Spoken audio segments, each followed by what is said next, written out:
Gentlemen. Hi, Don. Hi, how are you doing? Are we coming through okay? Yeah. Okay, Bob, it's been a couple of years since we did a radio show. I guess the last one that we did with you, and Gene has been on this program several times, but was with the old show over at KIEV. A lot of things have been happening since then, haven't they? I imagine, yeah. Okay, what I'm referring to primarily, Bob, the first thing I wanted to talk about is the fact that it appears, and the information that we received at UFO Magazine, is that there are some people interested in doing your story for the big screen. Oh, yeah, there's a movie in progress. Well, now how far along is this coming? Have they started to shoot yet? No, they haven't actually started production. They tell me very little. Is the script completed? No. Okay. For you folks that may not know who Robert Lazar are, and if that's probably the case, then you've probably just either entered the UFO field or you've been living in a cave. In 1989, the story was first broken by television journalist George Knapp, who was at that time with KLAS in Las Vegas, Nevada. Story of an individual that was working at probably one of the most secret facilities anywhere in the world, and that is an area that in those days was known as Area 51 and Site 4. It's my understanding, Bob, that since then those names have been changed about somewhat. Area 51 and S4? Yes. Well, there are a lot of different names for Area 51, and I think they changed it again recently. The scorecard or something like that, the last I heard. And what S4 is called now, I have no idea. But at that time, the basic crux of your story, Bob, was that you were one of those, probably literally it could be counted on like 2 or 3 hands, people that were privileged to work on allegedly recovered extraterrestrial technology. Right, the group I worked in consisted of 22 people. And what we're talking about is actual alien technology, or purportedly alien technology, that was somehow recovered by the United States government from off-world. I know that you've told this story a gazillion times, but basically, what was your part of the job? And when you went out there, did you have any idea in the world that this is what it might be? No, when I went out, I had no idea what it was. I thought it was going to be an advanced propulsion system, probably a field propulsion system that was being developed, and I was anxious to get to work on it. It was only later on that I was told what we were really doing wasn't developing something, it was back in engineering something that was already developed, and it was of an extraterrestrial nature. Don, if I might interject, you mentioned before that Bob had allegedly worked on recovered craft, and Bob never asserted that the craft were recovered. He never assigned any place of origin to the craft, but he never said they were recovered, because that implies to a lot of people that maybe these were the discs that were recovered from Roswell or somewhere, and Bob never asserted that. Well, however they came down, our government recovered them somehow, whether they were a gift or whether they were that's correct. A crash or whether they were shot down or whatever. Well, we're talking about one of the biggest stories that could conceivably happen, I would think, in human history. And incidentally, ladies and gentlemen, let me tell you this. I want you to hold off on telephone calls until after the half-hour break. I want to spend the first half hour just basically speaking to Bob and Gene. And after the half-hour break, then please feel free to call the lines. But I'm not even going to give the phone numbers out until 9:30. For those people that are presently on the line, I'm going to ask the engineer to go ahead and hang those phones up, and you can call back. Okay. Bob, one of the things that has come out since this story, and there have been many people within the UFO community that have looked upon the information that you provided with a very jaundiced eye. And one of the big things that have been continually brought up is your apparent lack of academic credentials. A lot of people have been trying to find the academic credentials. I've seen people within the UFO field refer to you as Dr. Lazar, and you've never stated... I've heard that too. Yeah, you've never stated you hold a PhD, is that correct? No, absolutely not. That's ridiculous. Your educational background up to this part, you have a master's? Yes, in physics and electronic technology. Okay. Now, how do you respond to the critics that claim that they have not, with the exception of, I believe, one junior college, that these people have not been able to find any... First of all, I don't respond. I am the one that brought that up. Okay. That was part of my original concern, And part of the reason that I went forward is because essentially all of my background disappeared. Everything from birth certificates to past jobs to employment at Los Alamos, so on and so forth. And it was only, it was when I had contacted George Knapp and began telling him what was going on, that this ever got out. And apparently now people are bringing this up as it's brand new news. Hey, Bob, your background's gone. This is one of the first things that I brought up even before I came out with the information. It was truly my concern about what was going to happen in the future as far as my well-being. What would be the reason for erasing everything in my background? Don, we had the good fortune to go listen to George Knapp speak here at a library get-together in Las Vegas last week, and he addressed some of those subjects, and essentially George is in the process of back engineering, so to speak, Bob's background, because it's pretty much been established that Bob did work at Los Alamos, and obviously Bob did not get a job there because he had one electronics course at Pierce Junior College. Well, I've known about this story almost since the very beginning, and of course I... Well, Los Alamos, in fact, very recently admitted, and I think, I don't want to get the quote misstated, but I think almost verbatim, they said apparently what Mr. Lazar has told you is true. They told this to George Knapp as far as the employment there, what I did, what I was involved in, so on and so forth. And this is because I imagine the person... You remember that person's name, Gene? No, George just said there had been a transition. The old public relations director or whatever had left, and a new one came in, and then... they didn't know the deal on the Bob Lazar chase, and she gave George a lot of new information, so George is working on that right now. Well, your name, Bob, was listed in an old phone book at Los Alamos. Right, but you've got a lot of people saying that, oh, sure, you worked at Los Alamos, but maybe you were a cook there. Because your name's in the phone book, it doesn't say what you did. And, that's why when George Knapp first did this story, we both flew to Los Alamos, and George spoke to some of my colleagues and friends that I had worked with there, and some of the people that I went to school with. Later here in Las Vegas, some of the people came out. Well, Bob, after you left Pierce, where did you attend school at? After I left Pierce, I went to Northridge for a short amount of time, and then at that time I got a job at Fairchild Electronics, which was in Canoga Park at that time, and then moved out to Simi Valley. And while I was in Simi Valley, that's when I started attending Caltech, and I purposely had to rearrange my schedule at Fairchild so I can make the drive out to Pasadena. Now, you were going under your own name at that point, is that correct? Robert Lazar. Yeah, that's an odd question. Well, I mean, there are people, and just recently, as a matter of fact, I just spoke to Gene a few weeks ago, and I'm sure he mentioned it to you, that it was my understanding there were some people, even as we speak right now, that have been attempting to do an in-depth check on your background in order to discredit you. And one of the things that was suggested is that you were attending school under a different name. All this is insane to me. You can't imagine.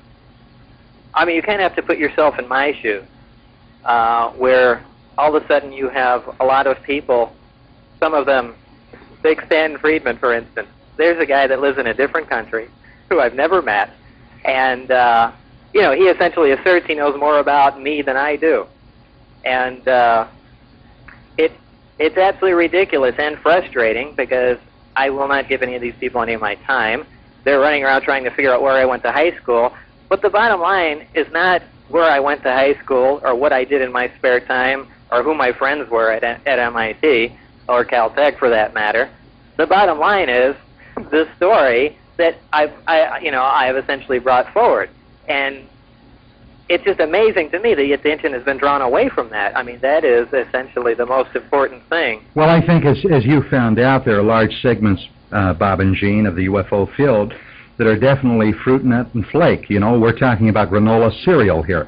But Don, it's on Bob's behalf. For instance, if he did, one of their complaints, and justifiably, I mean, this is a very critical subject really to all of our lives, to our theology and philosophy and history and everything, so they want proof But if Bob produced diplomas, which he doesn't have, if he produced them from Caltech and MIT and the schools wouldn't verify that he graduated from there, then all people would say is that he fraudulently had diplomas printed up. So actually the only way probably to verify any of this is to try and round up the records from Kirk Meyer or Los Alamos, because anybody can have a diploma printed. If the school doesn't back you up, it's equally as invalid. Absolutely. And let me also say this, that many people assume that the Area 51 story started with you, Bob. As a matter of fact, in Richmond, Virginia this past summer, George Knapp did an eloquent talk about his research into this area that went on well before there was anyone that anyone in the field knew as Bob Lazar. The fact that there have been much very top secret, very black projects that have been going on at the area known as Area 51 has been going on for almost 40 years. Is it not true that Knapp has come across other people that were not willing to go forward, perhaps because of some of the things that happened to you from your going forward? Yes. Yeah, he's run into a couple people that work down there, or have worked down there in the past. And George presented that similar speech at the library this week, Don, and it's very good. In other words, he has taught people that the entire validity of the fact that the government may be back engineering extraterrestrial vehicles at S4 does not totally hinge on Bob Lazar. Absolutely. There's a lot of contributory evidence. Absolutely. And gentlemen, we are just a little past. I had to take a break anyway. Let me put you on hold for just a moment.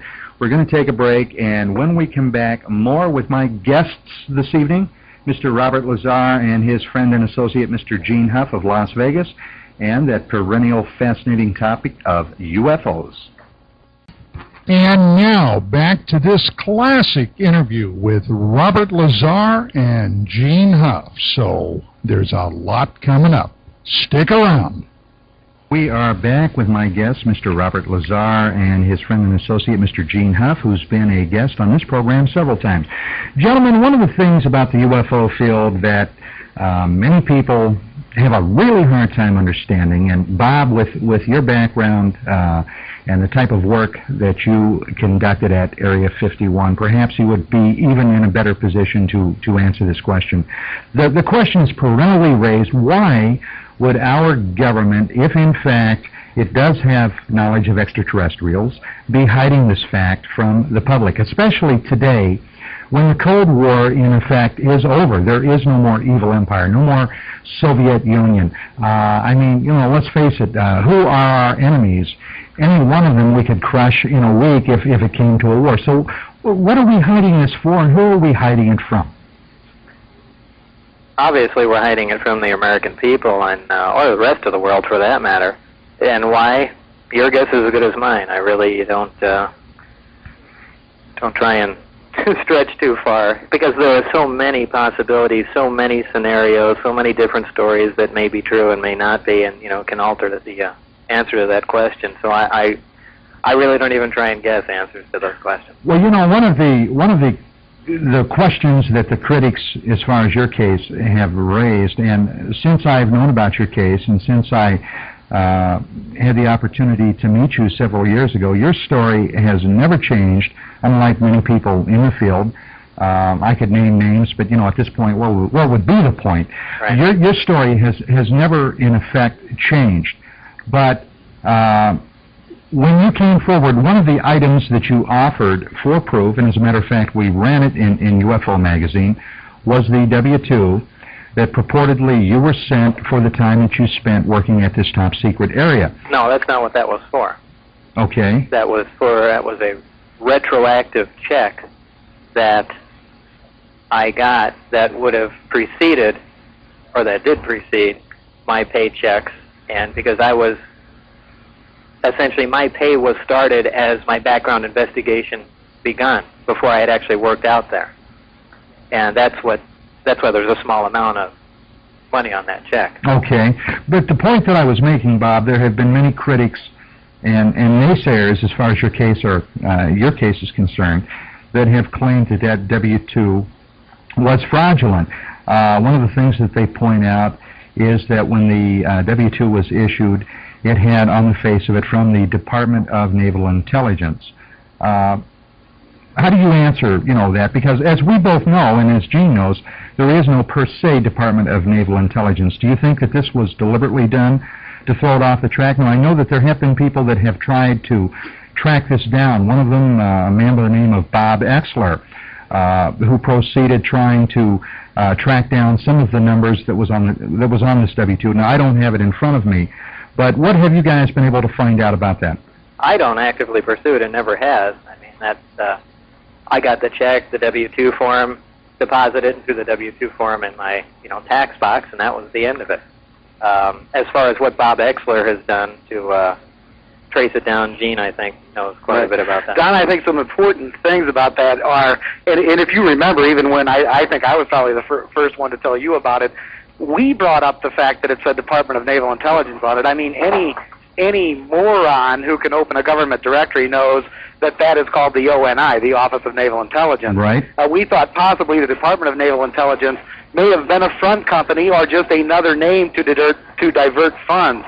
Bob had always been under the suspicion that the funds for this program were being skimmed off the FBI budget, and so we knew that before he released the W-2 to the public. Also, another thing is people checked the zip code on the W-2 and said, oh, well, that's a holding pattern zip code for a place in Washington, D.C., which was true, and John Andrews of the Tester Corporation did some research, and the fact is, with that zip code, you simply write NIC-01 for Naval Intelligence Command on the envelope, and it is forwarded from that zip code to Naval Intelligence Command somewhere in Maryland. So there were a lot of things. Also, the personal verification on that W-2 was that after Bob received it, I don't even think his wife at that time, Tracy, knew how much his check was for. He showed me the amount the check was for when he received it, and when he received the W-2, months later, it had the same amount on it. Now, of course, if I was trying to falsify information, that wouldn't be worth a nickel, but the fact is, if that W-2 was falsified for disinformation or whatever, or even if it's true, whoever did make that W-2 did know how much Bob Lazar had made during the year 1988. All right. Now, something else that has come up, and there have been questions raised about this. If, in fact, a department or an agency or a cabal of people were trying to totally erase a paper trail, Bob, as far as your background goes and so forth, it would seem that it would have to be an incredibly complex thing. Now, for example, I just recently had to apply for a passport, and I could not find my birth certificate. So, and I'm just talking about a few weeks ago, so I called up some relatives back east where I'm originally from, had them get the birth certificate from the Department of Vital Statistics. They sent it out to me, and so on and so forth. But as I did that, believe it or not, I was thinking about your case. And in order for someone to totally erase my existence, with every place that I've lived, with the different jobs that I've had, with my military background and so forth, it would seem that it would take a literal entire agency to cover everything. Now, how do you think they could have accomplished this task with you? Well, they certainly didn't cover everything. They missed tremendous gaps here and there. Let's talk about that. The only places where they covered were companies and or organizations directly connected to the United States government. Everything else they missed. And that makes complete sense to me. Do you think they missed it intentionally, or do you think... No, they probably had no power of control over those areas. Okay. And Don, that's easily achieved. We live in the age of computers. For instance, again, John Andrews from Tester down in Southern California had extensive correspondence with the Office of Naval Intelligence Command, as well as the Department of Treasury, as well as the IRS. And he asked them point blank, in 1988 or 1989, did this employer number on Bob Lazar's W-2 exist, yes or no? And the letter came back from the Assistant Chief Counsel, I believe, for the Department of Treasury, and said that the employer number on Bob's W-2, which designated the Department of Naval Intelligence, did not currently exist. Now, this was in 1991, a couple of years later. And furthermore, they had no practical way of ascertaining whether it ever existed, which is total baloney. If they wanted to audit you from 1988, they could pull your entire financial life up on the screen, and they're insisting that other than the current year, they have no way of ascertaining what employer identification numbers were in past years for the Navy or anyone else for that matter. All right, gentlemen, we're going to have to take the half-hour break, so I'm going to ask you to just stand by, bear with me. Okay. My name is Don Ecker. The show is UFOs Tonight. And we are back with my guest, Mr. Robert Lazar and Mr. Gene Huff.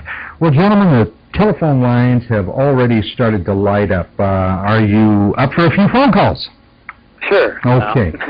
Let's go to Owensboro, Kentucky. We have Mike calling in. Good evening, Mike. What's on your mind? Hello, Don. It's Mike. You know me.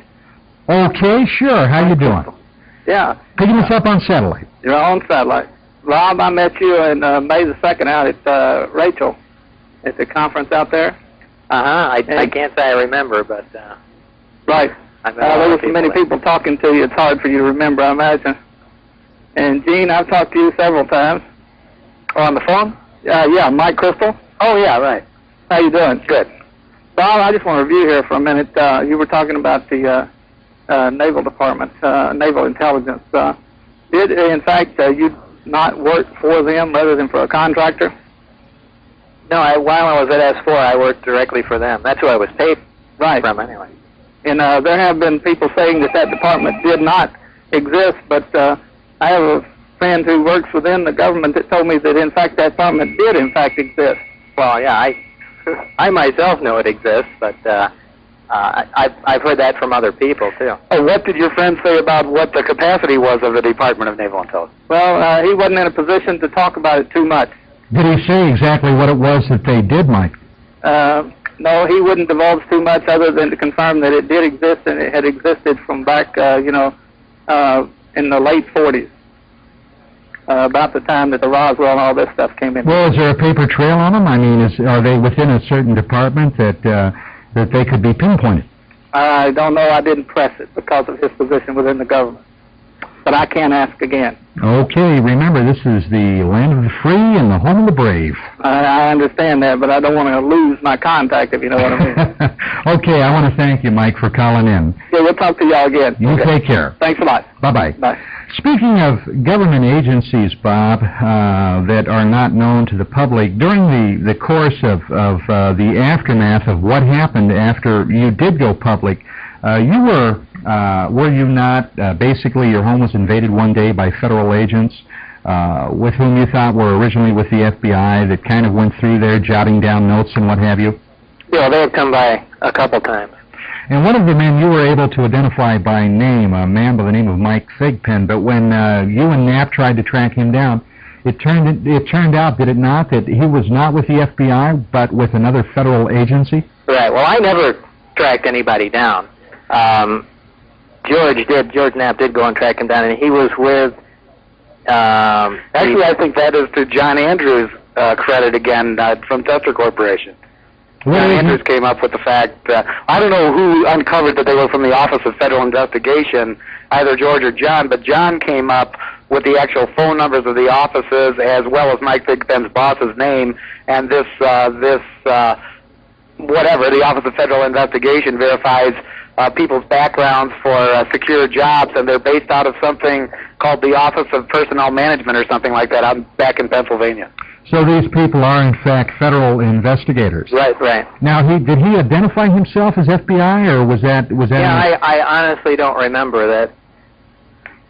At that time, I just thought everyone. Well, the reason I thought it was FBI because that's who did the investigation for my Q clearance when I was at Los Alamos. And I think I just automatically assumed when these guys started showing up, they're FBI, and it was a normal background check. I really didn't know that there was another department that handled that solely. And remember, back then, he wasn't Bob Lazar, the UFO mechanic, either. He just thought he was being cleared for some secret job, and it wasn't, he wasn't alarmed as to make sure who was investigating him and why they were doing it. Okay, now this entire scenario, though, actually, you're finally getting this job, Bob, for those people that may not know, actually began back in Los Alamos with a meeting you had with the father of the H-bomb, Dr. Edward Teller, did it not? That's correct. And now let me see if I have this correct, because it's been a while since I've talked to you or since I've done anything with this particular case. But did he not put you in touch with people at government contractor in Las Vegas, EG&G? That's also correct, yeah. Okay, now these folks, among one of their many things that they do they not prepare nuclear triggers for atomic weapons? Yeah. Okay. All right. Let's go back to the phones. We have Bill in Sherman Oaks on United Artists. Good evening, Bill. Hi, how are you? Very good. Do you have a question for my guest? Yeah, just a couple. I just wanted to say thanks to Bob for exposing himself to the public here tonight and giving us an opportunity to talk to him. And I was going to ask him if he happened to know exactly what's happened with Billy Goodman. I've spoken to Bob a couple times on his program back in that era. Believe it or not, Billy Goodman, after all this time, finally got a hold of me a few weeks ago. And he's out on the East Coast. Rhode Island. Yeah, okay, Rhode Island. And he's got a little, I think it just went satellite, a small radio show going on out there. Yeah, shortwave station. He, as a matter of fact, Bob, called me up a few days ago and told me that his show just had gone on shortwave. So, yeah, you're absolutely correct. My question, Bob, I asked you this question once before on his program, and your reply was that the spaceships that you have worked on and seen there up at SR4 were similar or exactly like the same type of telemeter ships that are in the Billy Myers book. Is that correct? They were very, well, the one, I only worked on one of the craft, and one of them is very, very similar to, I don't know what Billy Myers calls it, but one of the photographs is very, very similar to it. However, there are some differences. One of them is the size, and a couple other points which don't really come to mind right now. But it's extremely similar to it. Yeah, that's interesting. Would you say that there's any correlation between the two ships as far as certainly visually speaking? I don't know what Billy Myers has ever said about the inside of the craft, but as far as the external view of the craft, that certainly can't be a coincidence. Whoever produced that craft, or whatever produced that craft, certainly produced the one that was down at S4. You believe so? On that note, also we're in the process of actually remaking and expanding the Lazar tape with some guys down at a special effects studio in Hollywood, and Bob has actually scaled the disc up from the gravity amplifiers, which he saw firsthand at very close range, and so in the new upcoming remake of the Lazar tape, it'll have the new dimensions. An interesting point, though, is that what he also exposes in the new tape is the frequency of the carrier wave for gravity A, the gravity A wave, which emanates from the element 115.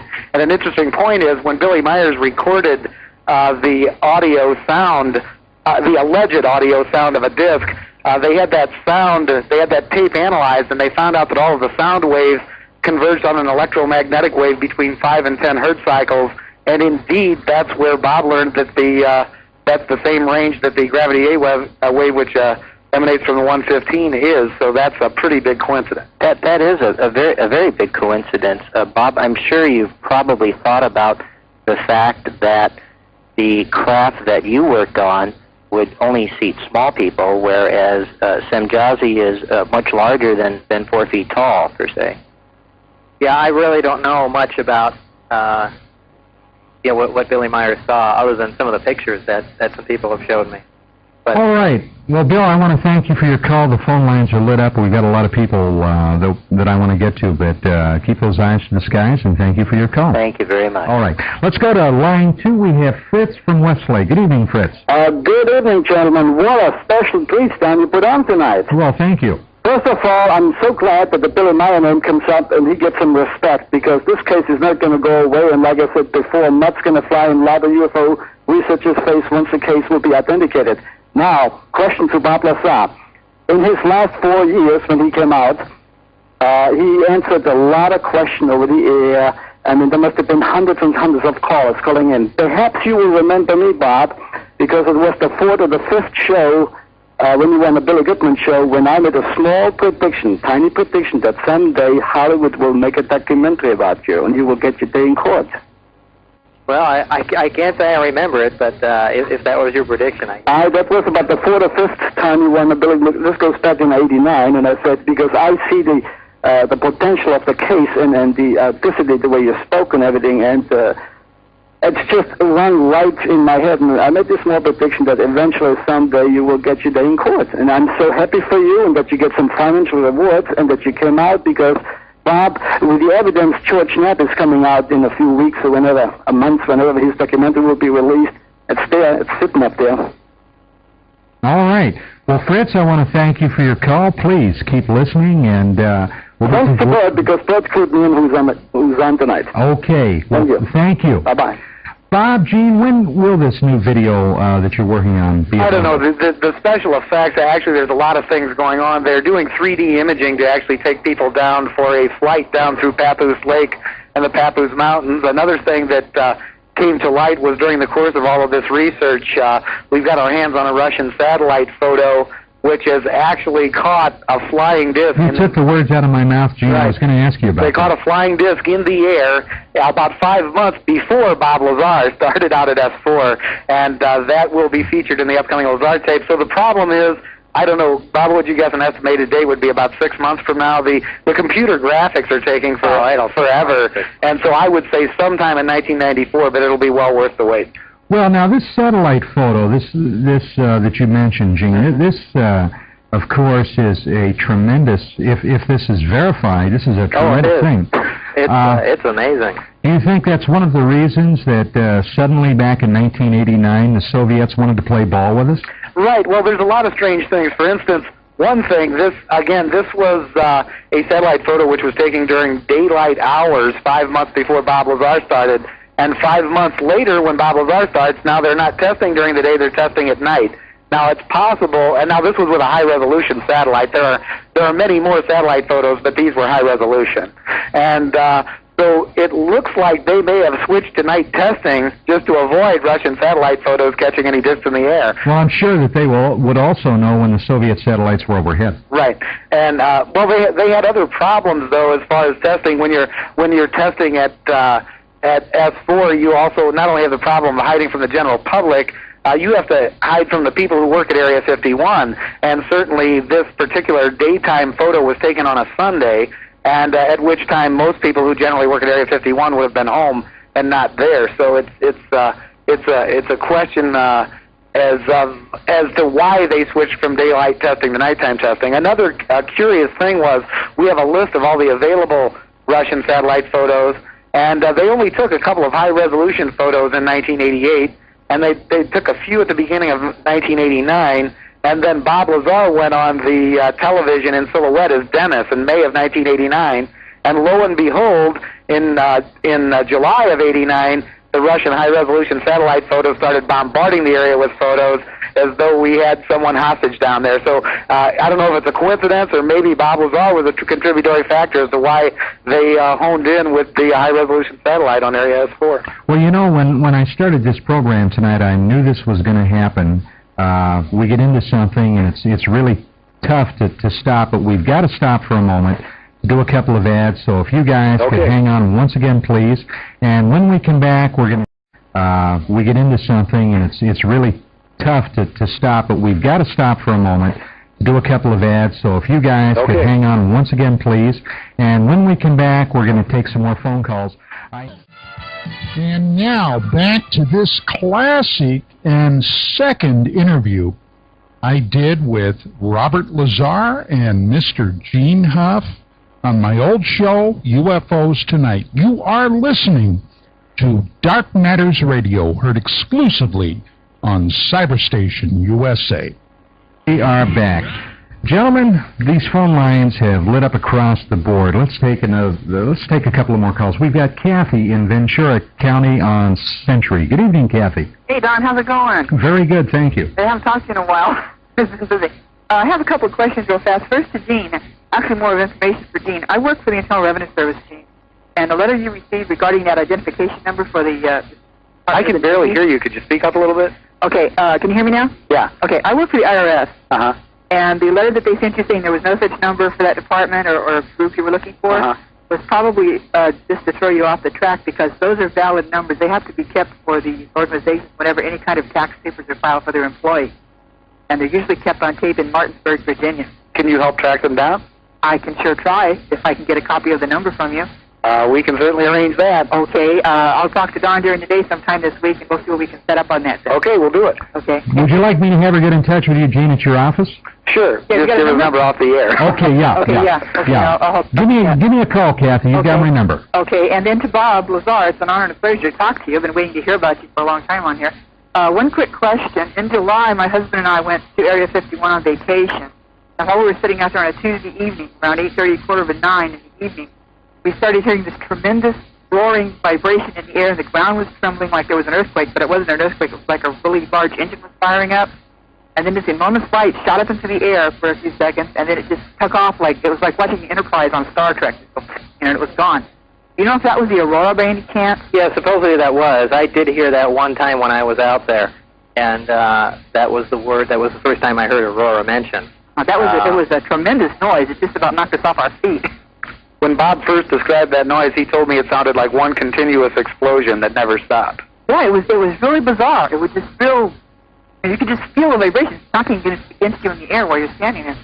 And then I did also see a disc in broad daylight there as we were driving to Area 51 at 1:30 in the afternoon. It was real fascinating, so. Well, what we're talking about here is something that the Air Force claims is not in existence. Huh? Is that right? Right. Gene? Yeah, I understand that the government investigator trying to find the money trail on Project Aurora cannot find any money that the normal chain of command, including Black Project, is appropriating for anything called Aurora. And even though a lot of people have heard the engine being tested and a lot of people in the military claim it exists, they cannot find the money trail for it. Have they tried by looking under the name of Project Senior Citizen by any chance? I didn't hear you. Project Senior Citizen. I don't know, really. I'm not familiar with that. Then there's another one also they might be using. It's Project Delta. Maybe, I don't know. I'm certainly no authority on that. I don't know. Okay, Kathy, I want to thank you for your call and keep those eyes to the skies. Okay, sure will. I'll be giving you a call this week, Don, about that number. Very good. Okay, thanks a lot. Bye-bye. Okay, now we are at the top of the hour. We've got to take that top of the hour break. When we come back, more of this fascinating classic interview with Bob Lazar and Gene Huff. And a whole lot more coming up, so stick around. And now back to this classic interview with Bob Lazar and Gene Huff on UFOs Tonight. This is Dark Matters Radio, heard exclusively on Cyberstation USA. Bye-bye. Okay, Bob, you've had a suspicion for some time that some of these projects may in fact have been receiving money from SDI. Mm-hmm. Do you give any credence to the possibility that many people in the UFO field have presumed for a long time that SDI was never geared toward the Soviets, but may have been geared toward a threat off-world? No. You don't give that any credence? No.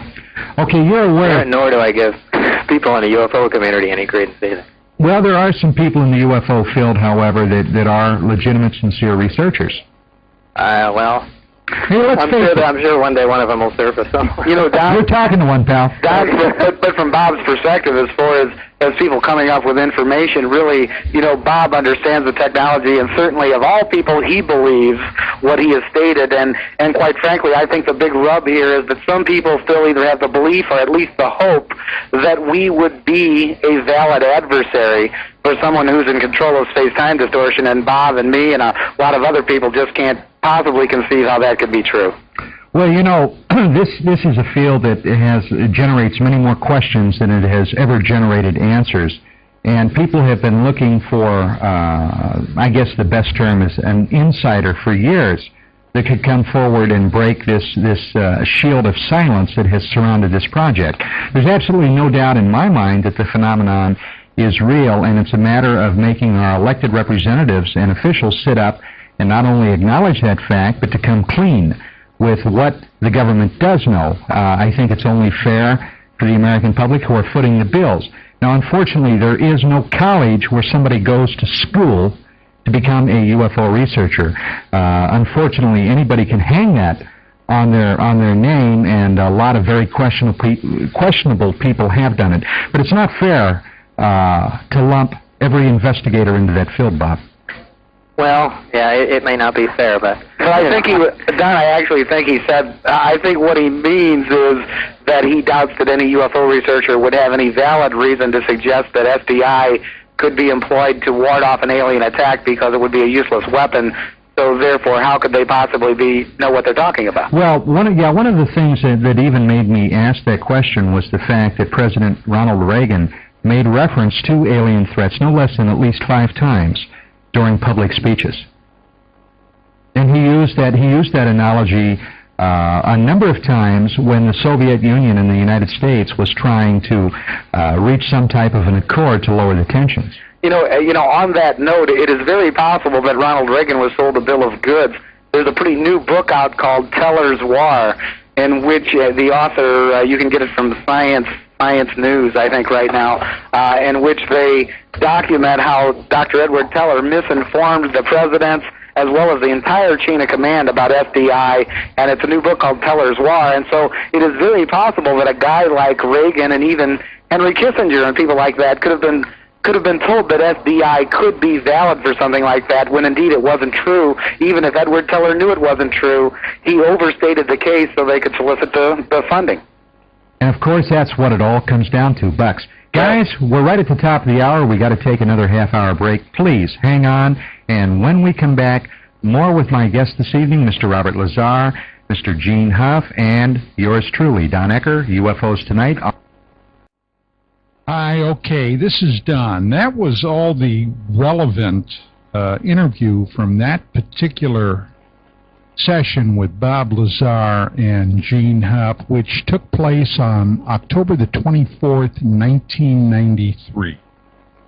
Now, the next year, I had Huff on the show once again in 1994, and that was also a fascinating interview. So now we're going to switch to Gene Huff, and let's see what was happening at that time. You're listening right here at Dark Matters Radio on Cyberstation USA. Oh, one more thing. Just so you know, that evening in question with Gene Huff, I was joined in studio by my then co-host, Mr. Dwight Schultz, star of Stage and Screen. You probably best knew Dwight from the A-Team or Star Trek. The A-Team, he played Howling Mad Murdoch, that crazy helicopter pilot, and on Star Trek he was Lieutenant Barclay. Now, we were talking about a recently televised Larry King special from Rachel, Nevada, and the subject of Bob Lazar came up. So listen to what Larry King had to say first. You've been a listener of this program for the last several years. You know that Lazar has been on UFOs Tonight several times. If you haven't been, or possibly if you've been out of town to Venus or living in a cave, Bob Lazar claims that back in 1988, 1989, he was employed on an ultra-top secret project at a place even more secret than Area 51, although it's not that far from Area 51, a place called S4. And being a physicist, he claims to be a physicist, he was working, attempting to back engineer an alien propulsion unit on a spaceship, or an alien spaceship, a UFO. Now, if you missed the Larry King program, Stanton Friedman addressed that. And we're going to play that excerpt from the Larry King Live special right now, so hold on. We have in front of us a UFO model, if we can show that on. It's from the Tester Corporation. We discussed Bob Lazar in that earlier package.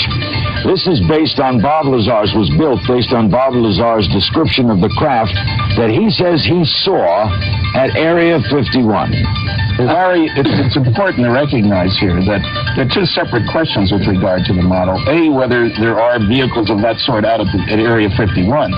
B, whether Bob Lazar is telling the truth. I've done an enormous amount of research, and I find that nothing checks out. He isn't a scientist. He didn't go to MIT. He didn't go to Caltech. He didn't work for Los Alamos. Worked there for a while as a technician, apparently. He's a liar? Yes. So you don't believe this is there? That's a separate question. You may have heard stories about something just like that. I certainly don't believe his reconstruction of the means of propulsion.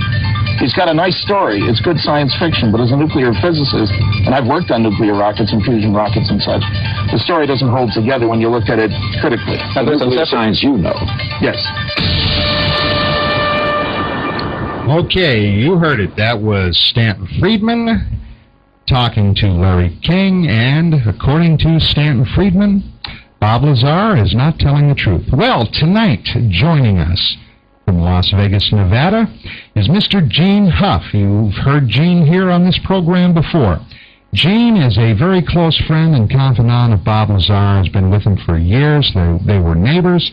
Huff knew Lazar before Lazar went to work at this exotic location, if in fact he did. Lazar tonight was not able to join the show. Gene can tell you why. He was out of town. But I would like to take this opportunity to welcome Gene Huff to the program. Gene, good evening. How you doing, Don? I'm very well. Did you hear the segment that we pulled from the Larry King special? Yes, I don't think there's anyone in the country interested in UFOs that hasn't heard that segment. Okay, well, Gene, the reason I wanted to bring you on board tonight, I called you up right after the show at the beginning of the week to find out if you and Lazar could come on. First off, let me ask you this. How did Lazar, how did he feel about this remark?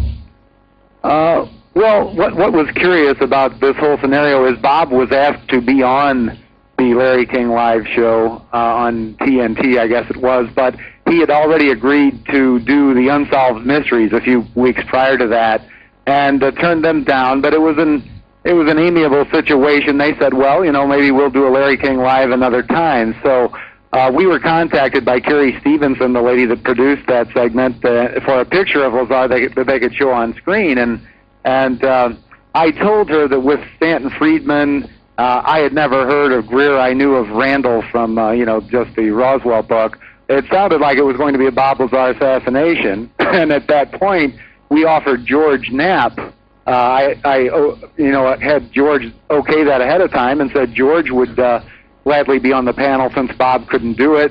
And George, as I would imagine you would agree, is probably the foremost media liaison with the Area 51 story and just UFO things in general in Nevada. Well, I couldn't understand why they didn't have Knapp on. They said, at that point in time, they said their 2 hours was full and they didn't have room. However, subsequent to that, they included Glenn Campbell on the panel, and I don't know. The bottom line is Larry King asked the question, what do you, to each of those individuals, what do you feel is going on at Area 51? And I don't think that Greer or Randall or Stanton Friedman, for that matter, any of those people necessarily consider themselves an authority on Area 51. So the makeup of the panel was curious. The bottom line to Stanton Friedman's commentary, first of all, Stanton Friedman hasn't done much research into the Lazar story. Most of the things he actually knows were handed to him by George Knapp and myself. Stanton Friedman brings up the point as though it's poignant. Oh, Bob Lazar worked at Los Alamos, not for Los Alamos. Well, we told him that Bob was hired by a subcontractor called Kirk Meyer, and he worked at the Maison Physics facility. It's the same way here in Nevada. People work at the Nevada test site, not for the Nevada test site. If you work for EG&G as a physicist, you have no less credentials than if you worked for, the Department of Energy. And so we laid that in his lap. But first of all, I'd like to say that, anyone would be lying if they said that Stanton Friedman had never done anything that was productive for ufology. He has. He went to bat back in the 70s against stiff opposition, and he has produced. But I really think at this point in time, And he has the attitude, and I'm sure you of all people have seen it before, he does not allow any story in ufology to move forward unless he puts his seal of approval on it. And so the bottom line is, here is a Larry King Live with a questionable panel out at Area 51. Well, why are they at Area 51? Why is the little alien so popular now? If you trace it back, even though there are other contributory factors, you trace it to Bob Lazar. There's the tester model sitting on the desk. And even though there were efforts made to produce that by John Andrews from Tester Corporation, the reason there is a tester model is because of Bob Lazar. Well, Gene, where's Lazar tonight? How come he's not with you? He had to go to Los Alamos. He's in Los Alamos. He still has a contract under a corporate name to repair alpha radiation detectors for the Los Alamos National Lab. Okay. Does he plan on addressing this statement by Friedman?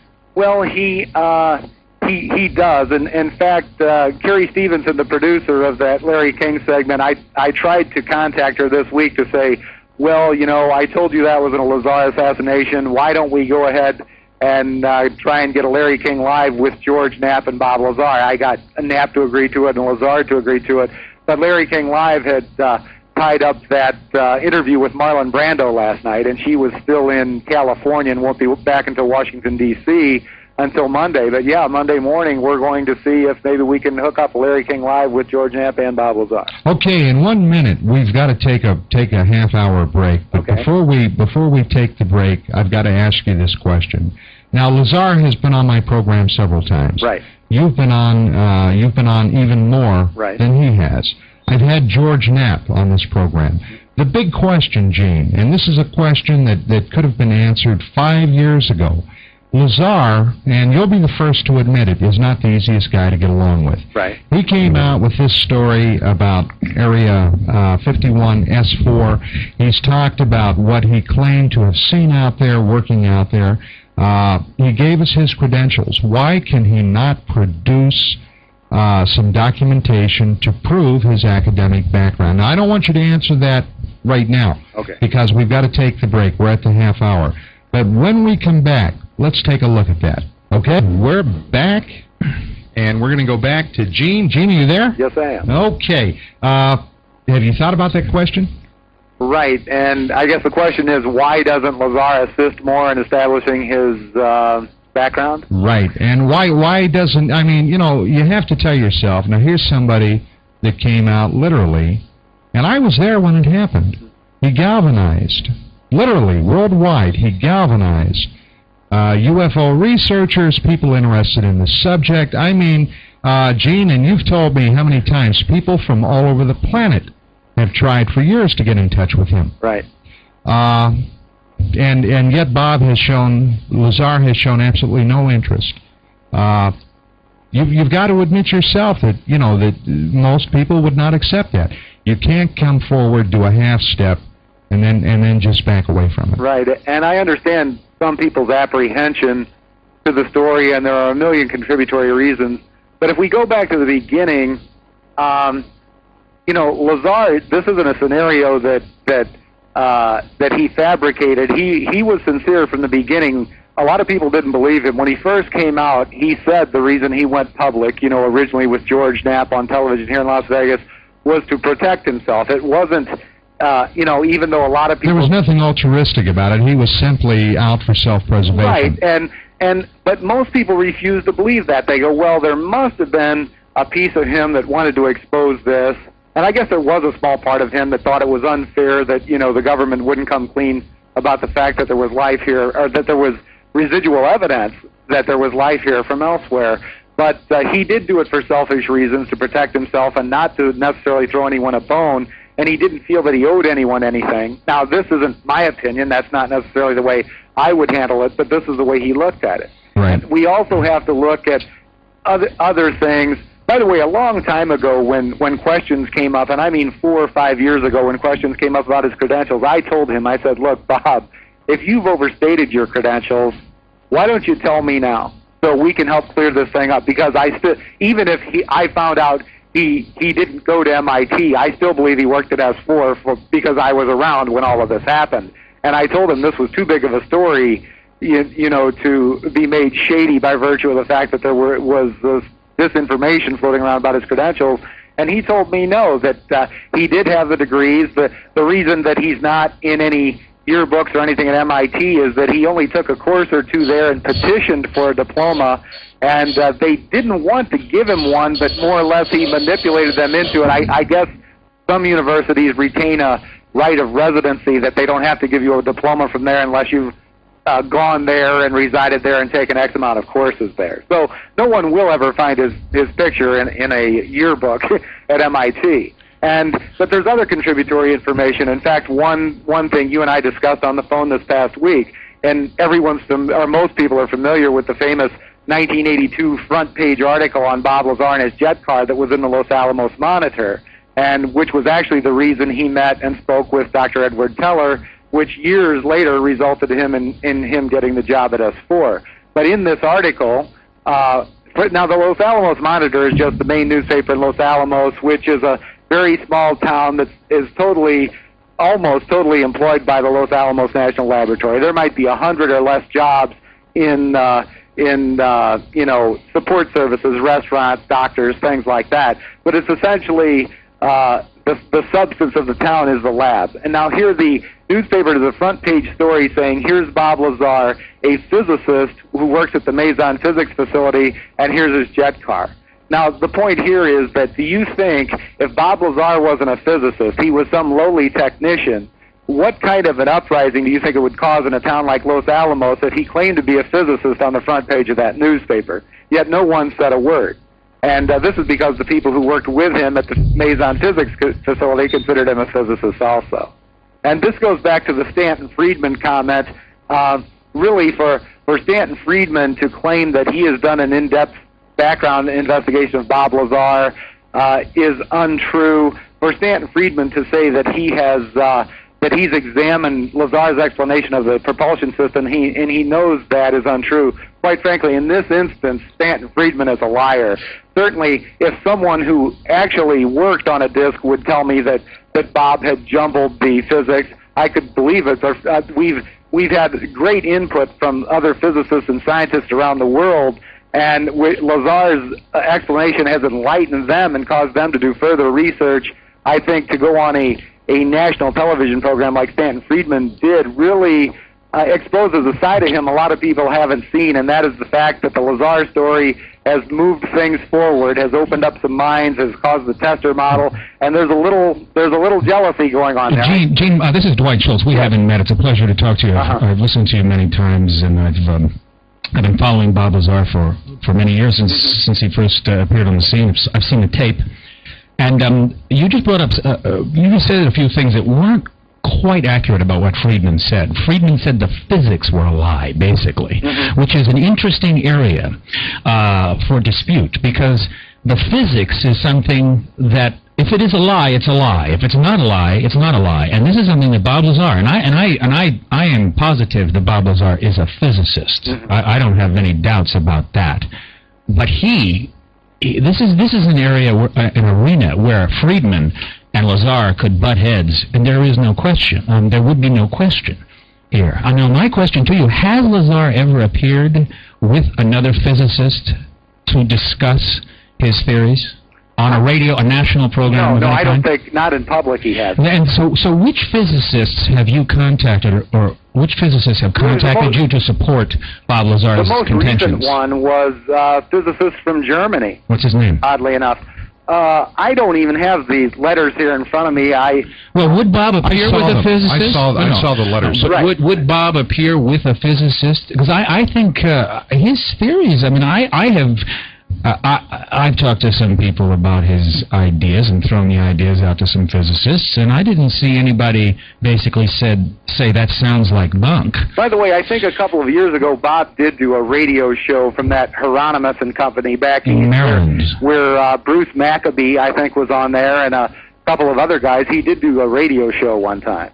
But and he's certainly not opposed to discussing physics, but you said, Stanton Friedman could discuss it. Well, On what basis? I mean, I'm with you. Particle physics can be discussed by anybody who understands particle physics, because there is, quantum mechanics and particle theory is fixed to an extent. There is a body of knowledge that is there that can be discussed, and people who are versed in the subject can translate that for the layman. So that I thought Bob Lazar did an excellent job of explaining his what was going on in that flying saucer and that propulsion unit on that tape. Now, I think that if Stanton Friedman says that physics is phony, then he can try to do a very good job of exposing it. And if he can't, you see, if the physics is correct, then Stanton Friedman can't. He's got to eat crow. He has gone way out on a limb here. And I think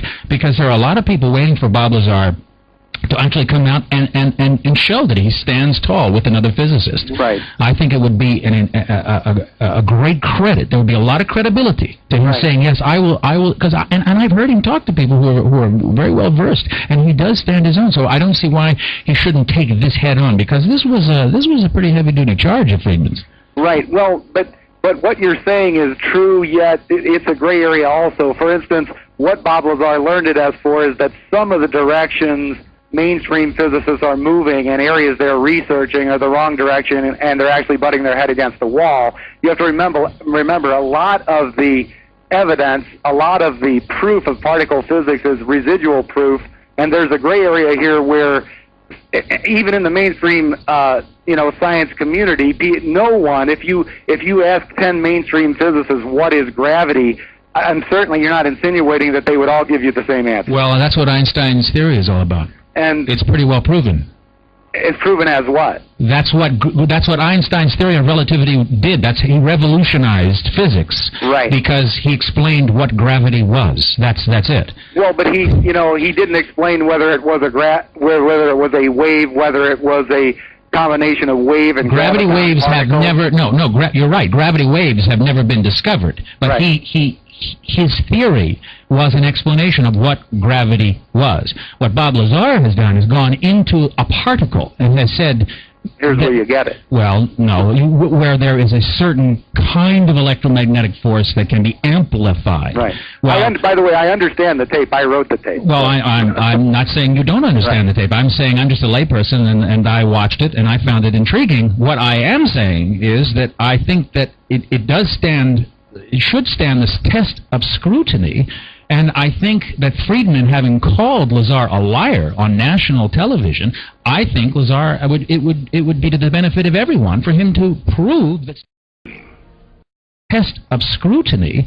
And I think that Friedman, having called Lazar a liar on national television, I think Lazar it would be to the benefit of everyone for him to prove that Stanton Friedman doesn't know where his hat is. Well, Stanton Friedman has to go on the record with what he thinks, then, doesn't he? No, I think, he said the physics Bob is phony. Lazar is on the record. He's on the record. He's saying the physics is phony, and I think what he's done is challenged. Well, Bob Lazar is on the record as saying what his version of the physics is. I think it's up to Stanton Friedman now. Well, what you're saying is you don't think that this is going to happen. Okay. Well, what I'm saying is that you are presuming there are some cut and dried arguments, and there aren't. I mean, look, the biggest factor of all the interstellar travel is to what degree space-time can be distorted, right? I mean, we know gravitational fields distort space. No, we don't know that. That's the problem. This is what Bob Lazar said. Gravitational fields distort space and time. We know that space is curved. That's what we know. We know that's what's... No, listen. No. Bob is the one who has to prove this. No, wait. Mainstream physicists, and call one up and ask them, they know that gravity distorts space and time. Yes, it distorts space. That's what we know. But who knows that it can be distorted to the degree that Bob Lazar declares it can be distorted to, would be the argument.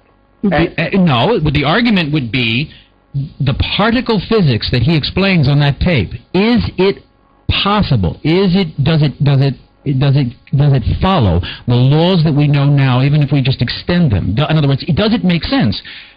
Another physicist has said it doesn't make sense, and I'm just saying it makes for very interesting television or radio to put two people together and say, to hear one person's story, then to hear the other person's story. And I think Lazar can certainly stand his own. And since I have never seen him debate this subject, yet he has compiled and has produced quite a video on this subject. He's gone to both of you have gone to a great deal of work to produce that video. It's very complex and it's very well produced. Well, I think that, like anything that's well produced, it needs to stand a little scrutiny. Mm-hmm. And I don't know why you can't go head to head with somebody who has said it's a lot of hooey. Well, quite frankly, I have never heard Stanton Friedman declare that it was a lot of hooey until last week. In other words, I haven't either. I've heard him, have reservations about Bob Lazar's credentials, and he used to always say Bob Lazar was in his gray basket. Actually, last week was the first time I saw him make that. Well, and that's what and you understand, I'm not calling Bob I understand. I'm saying I am a layperson here, and now I have one person who claims to be a physicist, another person claims to be a physicist, and I don't know any of their credentials really. Well, let's get them together. We've got some phone calls that are sitting here patiently waiting. I want to get into those, okay. Gene. And then we've got a lot of ground to cover tonight. We're going to go to Ralph, who's calling from Escondido on Dimension. Good evening, Ralph. Yes, hi, how are you doing? Fine. How you doing, Ralph?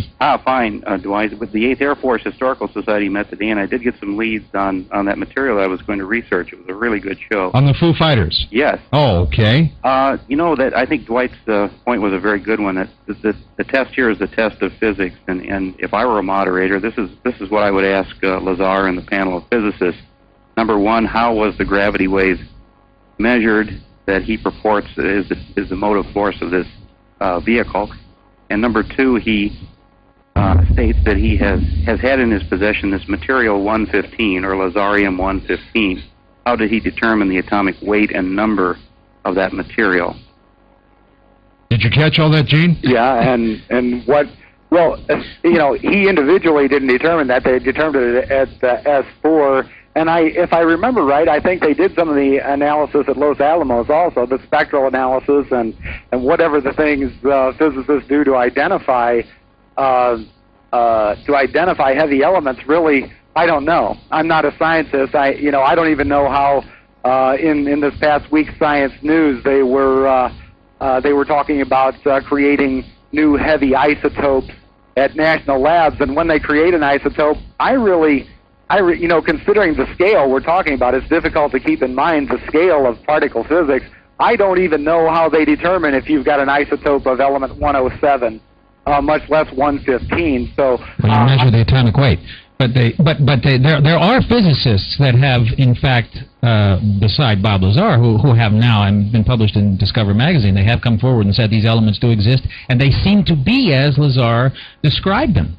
That's part of the article in Science News in the past week, that these isotopes of the heavier elements which we synthesize at laboratories actually are showing a longer half-life. Instead of decaying instantaneously, they last between 10 and 30 seconds, which doesn't seem like much, but it seems like they're at the advent of the island of stability. But the thing that is frustrating for me as someone who has followed this field is that if someone comes on and says what somebody is saying in science it's phony, it doesn't work out, and here you have somebody with an extraordinary claim, and the meeting of these two people seems to be as elusive as UFOs themselves. It seems like I'm never going to be satisfied. I'm never going to see him stand up, somebody who has made incredible claims and who astounded me and who I thought was very believable. I have this gut-wrenching feeling that I am never going to see him sit down on a radio program or on a television program and answer another bona fide physicist who's a hell of a lot smarter than I am,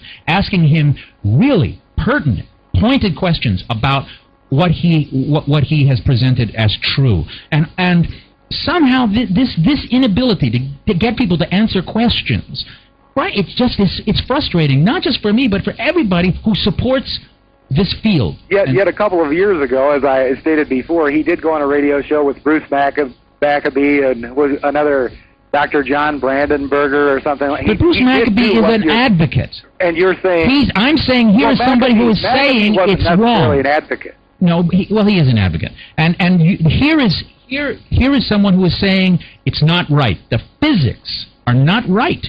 And I think if Bob, and he should come forward and say, yes, it is right, Stanton. Well, if and let me explain to you why you don't understand it. If Stanton Friedman puts his apprehensions on the record, I would believe Bob Lazar would do that.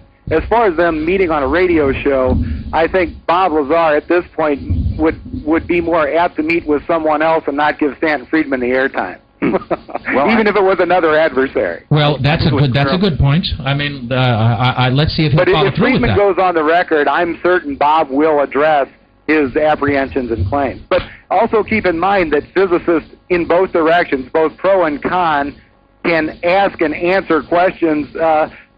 You know, there are so many gray areas there. Someone can create another dimension, and you can't win an argument where someone is creating other dimensions. And so, okay, Gene, we're at the time where we're going to have to take a quick break. Ralph, I'm going to leave you. I'm going to put you on hold also to finish up when we come back. Okay? Okay, fine. So if all you folks will just stand by, there's a lot more coming tonight. My name is Don Ecker. The show is UFOs Tonight. You're in Las Vegas, Nevada, Mr. Gene Huff. Gene? Yes. Back again. Right. Okay, and we're going to finish up with Ralph from Escondido. Ralph, did you have anything else? Because we've got to move along. Well, I think that if he gives a direct answer to those two questions, it would go a long way to clearing it up.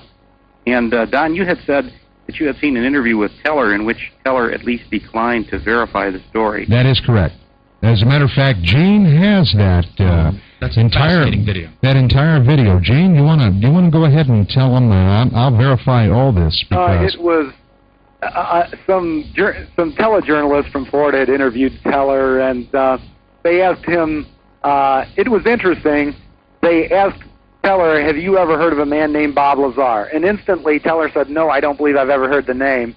Which was the quickest check of 80-year-old memory banks I've ever seen. If anyone asked any of us, do you know Joe Smith, you'd have to say, well, what period of my life or where do I know him from to try and ring a bell? Teller instantaneously said, no, I don't believe I've ever heard the name. They gave him a picture of Bob Lazar. He studied it and said, why should I know him? And the guy said, well, he says he worked at Area 51 in Nevada. And Teller shakes his head, no, he doesn't know where Area 51 is. He's never heard of Area 51. And the conversation goes on, and eventually Teller finally says, look, I probably met him. I may have told somebody that I liked him after I met him and if I liked him, but I just don't remember him, and why should I go on camera saying I do? Who the hell cares? That's what Teller said. Okay, well, thank you very much. Okay, Ralph, thank you. By the way, yes, just to end up on that topic, Bob Lazar is not adverse to any of these things. If he's got any apprehensions, it is, when Lazar came out, he admitted he doesn't have all of the answers. He can't take the case to court. In fact, his original apprehension was the fact that since he is from the scientific community, he knows how scientists think. He knows what their apprehensions will be. He knows he can't prove it to them. So he's not afraid of the argument. He already knows what the culmination of the argument will be, which prevents him from wanting to get into it to begin with. Gene, just a couple of nights ago on ABC television, on Prime Time with Sam Donaldson, I saw a segment on that mainstream news program that literally shocked me. And for all you folks out there listening to this program tonight, if you missed this, I feel horrible for you because this was one of the most telling news segments on this subject I have ever seen. ABC sent a crew to the former Soviet Union, to Russia, and basically, Gene retraced all of George Knapp's steps and interviewed people that I saw the interviews a year ago. People like this former Soviet Colonel Sokolov, who headed up their UFO investigation for the Soviet military, right, and talked about some of the cases, including a UFO flying in over a Soviet nuclear base and lighting up the control panels. And I didn't see Sam Donaldson sneer once. What do you hear down there in Vegas about this? Because I know that you've been in touch with Knapp.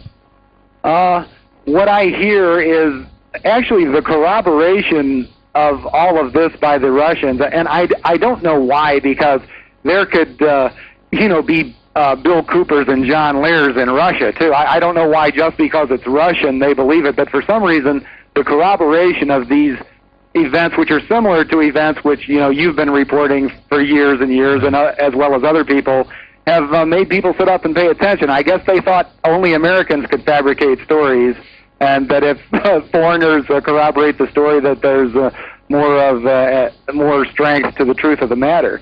However, an interesting slant on that is George Knapp did all of that, and actually they were going to do a similar story on CBS before this, and they essentially get in contact with George Knapp and try and get direction from him and get all of his information and then cut him out. And he attributes this to the fact that journalists, for instance, it's the same reason... Cut Knapp out? Right. It's the same reason he wasn't asked... This is what George Knapp contends, that probably the reason he wasn't on Larry King Live, probably he's not on many of these other programs that are now addressing some of the information he got in Russia, is that journalists, like their egos, make them want to be the one to expose the story, and they don't like to have another journalist as a guest. For instance, Sam Donaldson wants to break the story. He doesn't want to say, here, George Knapp broke the story, and here's what he's got to say. And so Knapp says this, he's beating his head against the wall. They will call and get information from him for months at a time, and they won't even pay him for the long-distance phone call. Don't you love it? Sounds like Hollywood. Yeah. Hey, look, we're at the top of the hour. We have got to take that top of the hour break. Let's go back to Gene. Gene, we've got a bunch of people on hold here. Let's go through some of these phone calls real quick. We've got Jim, who's one of our faithful listeners, calling us from Eagle Rock on Century Cable. Good evening, Jim. How are you? I'm fine. How about yourself? Oh, okay. Hi, Dwight. Hi. How you doing? Can I have two things? There's something that was mentioned on last week's show, and I couldn't get in to save my name. But one guy called up and said on the 25th anniversary moon show that there was a gentleman, that being me, that had called in a report that the Apollo 16 crew had Right, and I read it on the air. Yes. And he said, or Hoagland said that was misinformation. Yes. And said that the astronauts were reporting UFOs. That's not at all what it was. They were reporting domes and structures and tunnels, no UFOs, and that did come from ham radio operators. Okay, Jim. So that's true, and it's not misinformation. Well, I've got to tell you that they were friends of mine, Right. Hoagland has always been very touchy around any talk about unidentified flying objects in the many years that he's been associated with, especially the Mars Cydonia question. He has characterized the UFO field as being like a ghetto. He's been very, denigrating toward the subject. However, with what Hoagland is talking about, the possible existence of former extraterrestrial visitors to Mars, or even perhaps at one point an indigenous life, which I don't think that's possible on Mars, or visitors to the moon, they would have to have a way of getting there, okay? Yeah. And if, in fact, that way would be something that we would call unidentified flying objects, so be it. Then there is a connection. I personally think there is. So I have no doubt that the story that you were talking about with the Apollo 16 thing was absolutely correct. Yes. The other thing I called, some people have, and I've heard this on your show, have flown up to Area 51 and they moved it somewhere. Or they couldn't find anything or something, and they moved it to some other base. Or you can't fly over Area 51 for one thing. It's restricted airspace. Right, but Knapp was talking about believing, I believe it was Bill Bray that was out around S4, Gene, or where S4 was reported to have been. And according to Bill Bray, that entire area was cleaned out. Mm-hmm. Gene, let me ask you something. Bill Bray was on the King Show last week, and I found his attitude extraordinarily questionable. The guy is a representative, a United States representative, representing the people of the state of Nevada. Am I correct? Right. I think he's on the Defense Appropriations Committee also or something. Okay, well, Bill Bray came across as nobody has any damn business being out at this area knowing what's going on. This is a government installation, and even though you, Joe Citizen and Jane Citizen, pay the bills, even though you sent me to Washington to represent your interest, even though you are actually the government, you don't have any business being out here. If I were a native or a citizen of Nevada, I would have been tempted to write this guy a letter in the strongest terms, reminding him who the hell he's working for. But there's two sides to that story. He's also involved in a heated debate here in Nevada about the land grab that the DOD is doing out around Area 51. What is his stance? Well, quite frankly, off the record, even before they had the public hearings, he said it's a done deal. They're going to grab the land, and the hearings were just a formality. However, I am also a believer that, effective national security demands that we do research and development out of plain sight. And if they are going to spend hundreds of millions, if not billions of dollars to do that, well, what would you do? I'll pose it to you and Dwight. If you were a general and you had a colonel or whoever over a base where you were doing secret research and development, and they allowed anyone who can climb a hill to climb up there and take pictures. I'm not suggesting that there is not a need for national security, Gene. Believe me, I'm not suggesting that. If anybody knows that there is a need for national security, I do. Right. I've served in the military. But my point is this. Let's face it, if this is a top secret installation, it's got to be the worst kept secret in history. Everybody knows it's out there. So why don't we just do this? If I were the government, if I were the commander of that base, if I were the person in charge, I would say, okay, yeah, ladies and gentlemen, we do have a top secret research and development facility out here. We research advanced avionics, we do this, we do that. And this is an unfriendly world we live in. We must have a place where we can do these type of things. The reason it's secret is, in fact, for our national defense. Right. Okay? Don't lie to the American people that there's nothing out there. No, wait a minute. Don't go out and dump all over a citizen's constitutional rights on public land. Right. Okay, and harass them and arrest them and so forth. I mean, let's play by the rules. You've got to have rules, Gene. Yeah, but if they don't play by the rules... Here's the thing, is the people call Nellis or they call the Air Force and say, hey, do you have a base out there? And they say, we're not aware of anything. However, as far as them admitting that there's a base there, I mean, what has it been? It's over 5 years ago, 5.5 years ago now, when we got caught out there, they gave us a warning, and I still have it. And it says, you are approaching a military installation. Now, if that's not an admission that there's a military base there, I don't know what is. Right. I wonder if someone may be calling the Air Force. Maybe the Air Force doesn't run the base. Maybe it's the DOD. Maybe it's the Navy. Who knows? But if they've got the guards handing out pieces of paper saying you're approaching the military installation, they cite the Nevada revised statutes about photographic equipment and taking pictures even of the exterior of the base, I consider that an admission that there's a base there, and I think people use the fact that Nellis Air Force Base denies Area 51's existence, use it for hype, because, they've been handing out printed matter for at least a half decade that I know of, admitting that there is one there. Right. Okay, we've got to move along. Jim, I want to thank you for your call. Jim, good night. Bye. We're going to go to Kevin, who's calling us from Ontario on Comcast. Good evening, Kevin. Thank you for holding. Good evening, gentlemen. I'm calling about Larry King's special that was on. Yes. I thought it was really disappointing because they kept rehashing the same old stuff over and over that you guys do on the radio. And as far as that, that's what my father said. As far as that Mr. Greer goes on TV, he kept, they asked him, well, have you ever seen UFOs? He said, oh, yes, I've been 100 feet from them, and I've taken photos of them, and I've taken, motion pictures of them.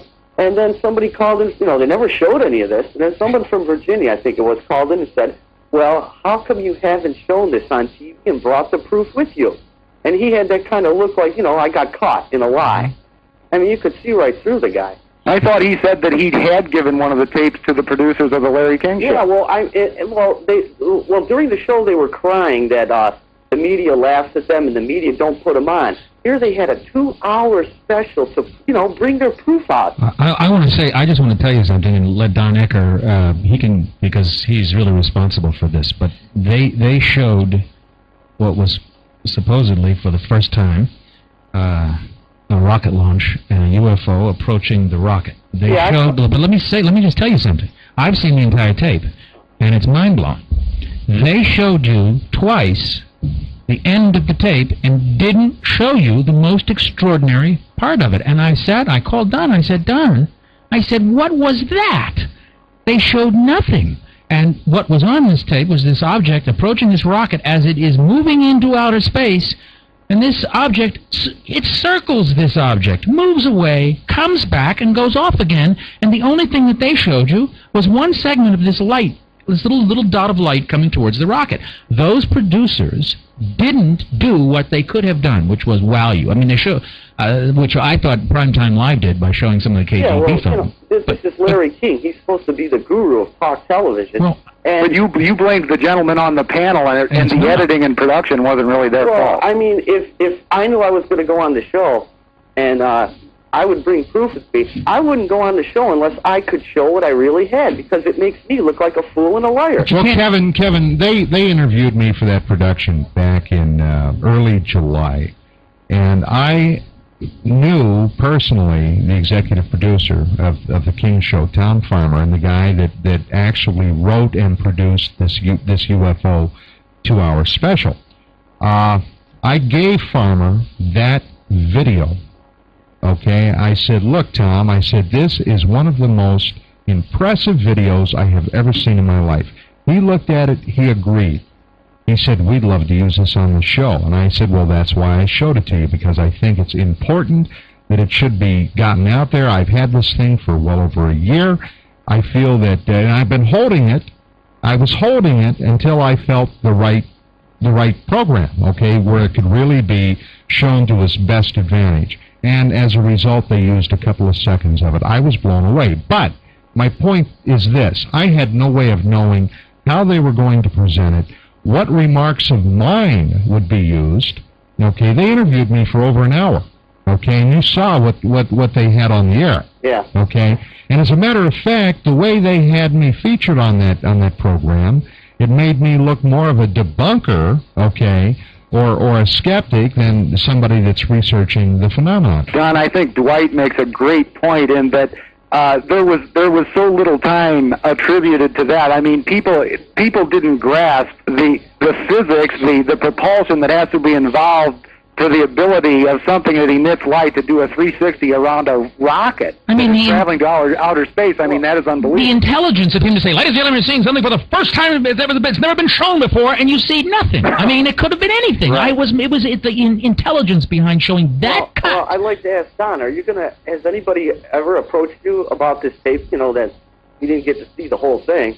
I mean, has sightings or encounters or any others? Well, I guess this is a good time. This is a good time to mention it. I have offered to make this particular video available to encounters. As a matter of fact, I talked with one of the producers this past week. They are going to be on this show in 2 weeks. The producers of Encounters are going to be joining me in studio in 2 weeks. And this would be a perfect time to ask them that question. Yeah. Okay, you can ask them directly. Okay, ladies and gentlemen, we have run out of time. Perhaps more with Gene Huff at a later date. In the meantime, keep your eyes to the sky, your ear to the ground, and we'll see you tomorrow. People, even as we speak right now, that have been attempting to do an in-depth check on your background in order to discredit you. And one of the things that was suggested is that you were attending school under a different name. All this is insane to me. You can't imagine. I mean, you kind of have to put yourself in my shoes, where all of a sudden you have a lot of people, some of them, take Stan Friedman, for instance. There's a guy that lives in a different country who I've never met, and he essentially asserts he knows more about me than I do.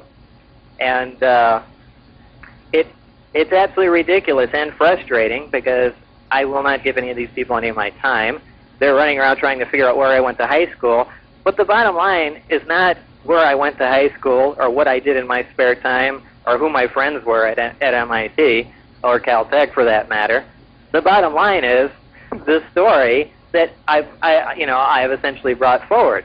And it's just amazing to me that the attention has been drawn away from that. I mean, that is essentially the most important thing. Well, I think as you found out, there are large segments, Bob and Gene, of the UFO field that are definitely fruit, nut, and flake. You know, we're talking about granola cereal here. But Don, it's on Bob's behalf. For instance, if he did, one of their complaints, and justifiably, I mean, this is a very critical subject really to all of our lives, to our theology and philosophy and history and everything, so they want proof.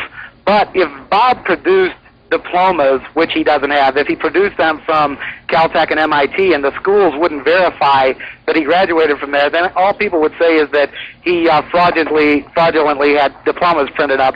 So actually the only way probably to verify any of this is to try and round up the records from Kirk Meyer or Los Alamos, because anybody can have a diploma printed. If the school doesn't back you up, it's equally as invalid. Absolutely. And let me also say this, that many people assume that the Area 51 story started with you, Bob.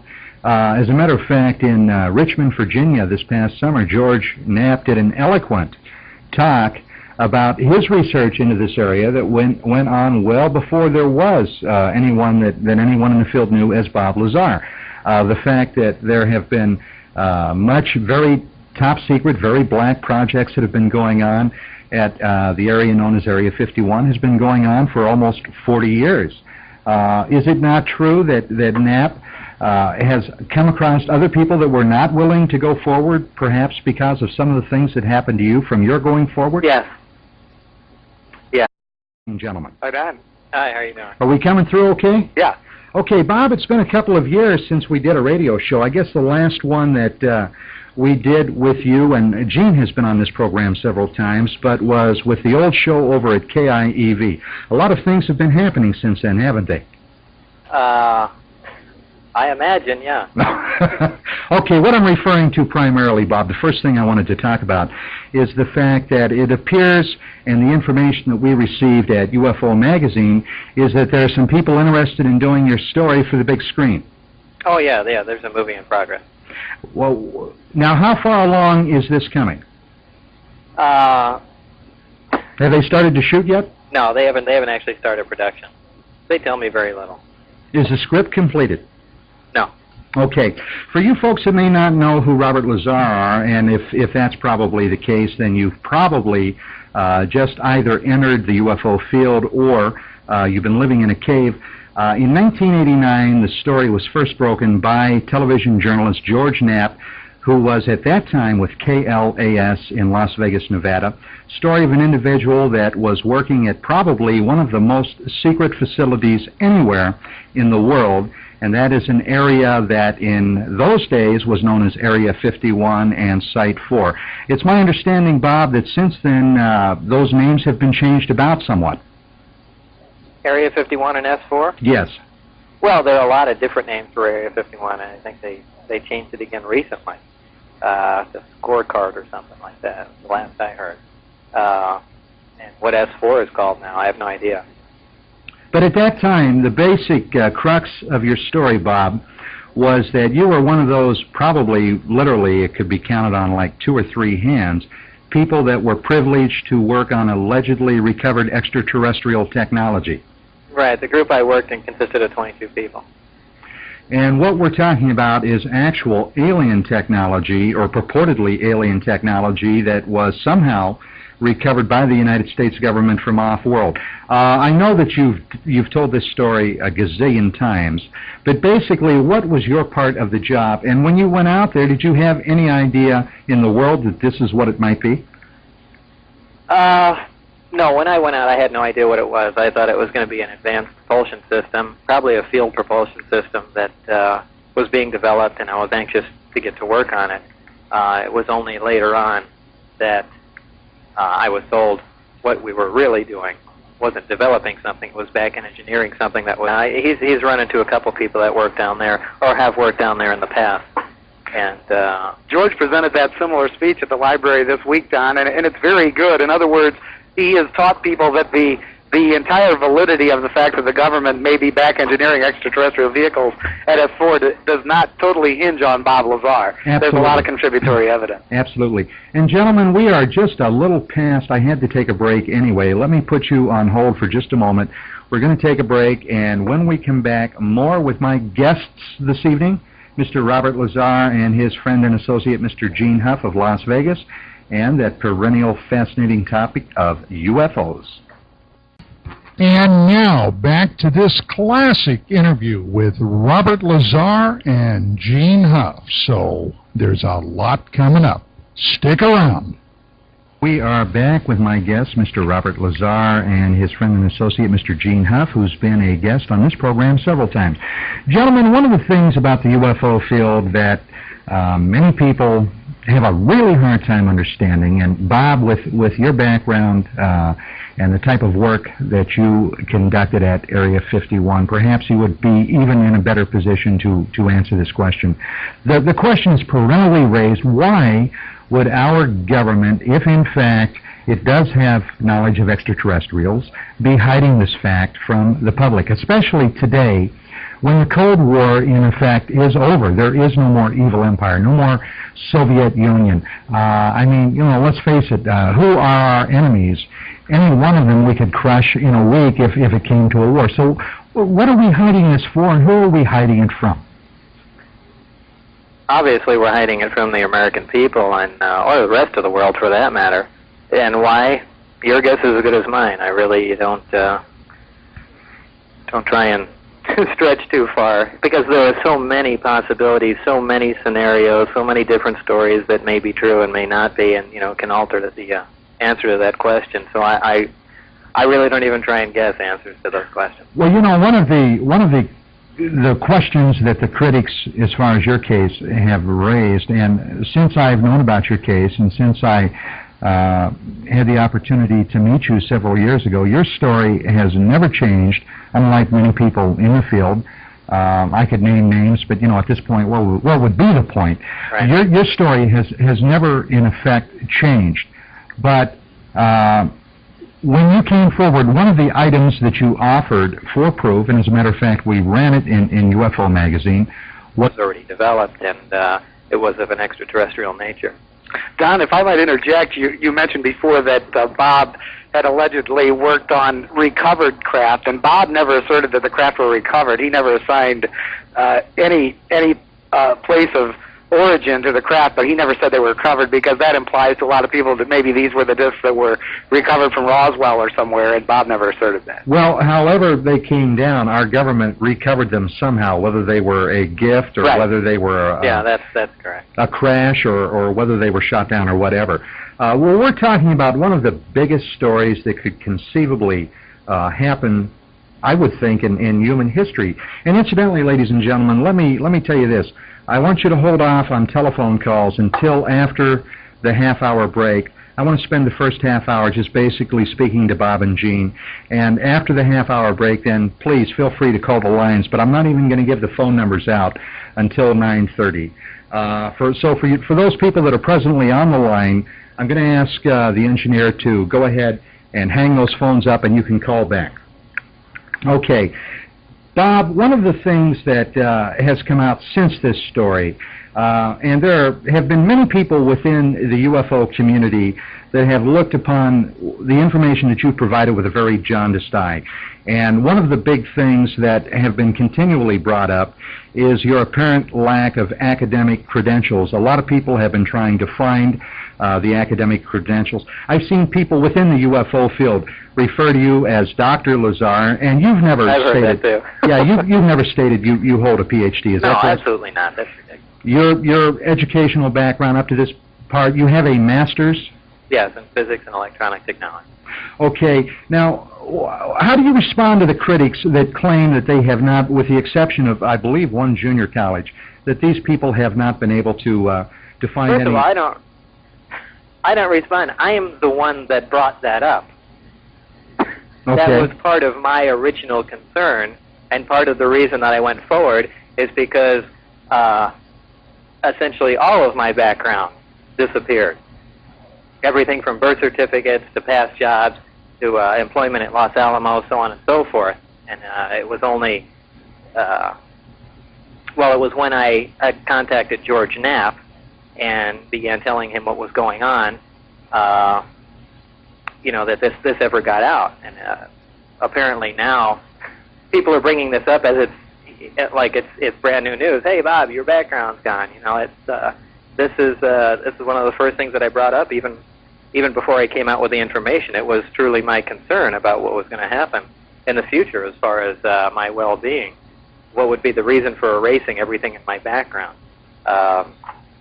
Don, we had the good fortune to go listen to George Knapp speak here at a library get-together in Las Vegas last week, and he addressed some of those subjects, and essentially George is in the process of back engineering, so to speak, Bob's background, because it's pretty much been established that Bob did work at Los Alamos, and obviously Bob did not get a job there because he had one electronics course at Pierce Junior College. Well, I've known about this story almost since the very beginning, and of course Well, Los Alamos, in fact, very recently admitted, and I think, I don't want to get the quote misstated, but I think almost verbatim, they said apparently what Mr. Lazar has told you is true. They told this to George Knapp as far as the employment there, what I did, what I was involved in, so on and so forth.